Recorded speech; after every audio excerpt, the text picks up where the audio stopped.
Marc-André ter Stegen et le FC Barcelone ont enfin enterré la hache de guerre. Après plusieurs longues semaines de tension, l'affaire Marc-André ter Stegen semble enfin trouver une issue, même si certaines zones d'ombre persistent toujours. Le gardien du FC Barcelone, pilier du club depuis 2014, avait déclenché une crise interne en refusant de signer le rapport médical exigé par la Liga.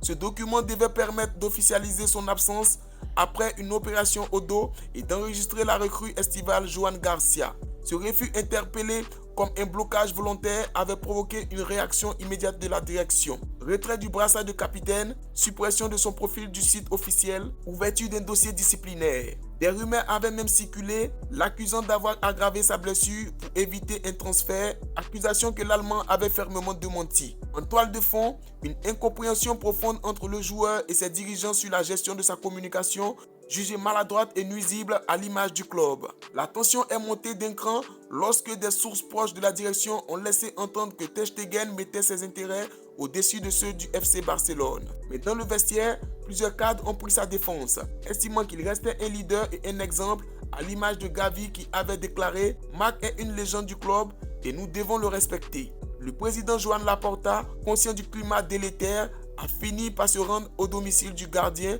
pour un entretien honnête et franc. Les deux hommes ont abordé les blessures, les malentendus accumulés et l'avenir sportif qui semble compliqué au vu de la concurrence.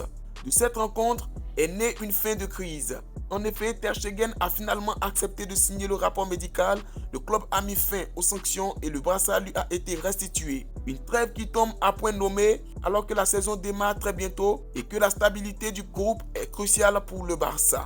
Ce dimanche 10 août, avant le match amical contre Com au Johan Cruyff Stadium, ter Stegen s'est exprimé publiquement au micro du club.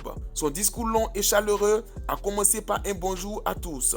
Merci beaucoup d'être venu au Johan. Il s'est poursuivi par un appel à l'unité. Je crois qu'il a été important de régler le problème entre le club et moi. Il est temps de regarder vers l'avant. Le portier a rappelé l'exigence de la saison à venir. Remercier les coéquipiers partis, saluer l'arrivée des recrues et assurer de son soutien pour faciliter leur intégration.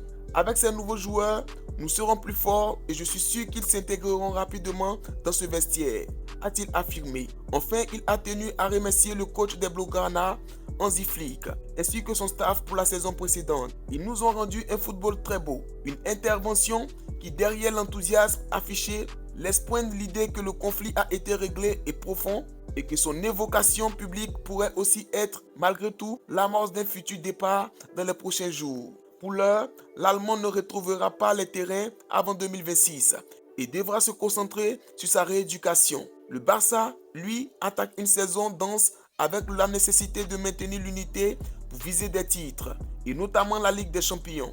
La saison passée, les Catalans ont soulevé 3 trophées et ter Stegen a insisté sur l'importance de répéter ses succès avec l'aide des supporters. Si la paix semble être signée, on peut penser qu'elle reste fragile. Le portier adulé depuis plus d'une décennie en Catalogne, ayant joué 422 matchs sous le maillot du Barça, pourrait être amené à réfléchir à son avenir. Car si ce dossier épineux semble se refermer, il n'est pas certain que l'histoire entre ter Stegen et le Barça ait encore beaucoup d'épisodes à écrire. Nous disons wait and see.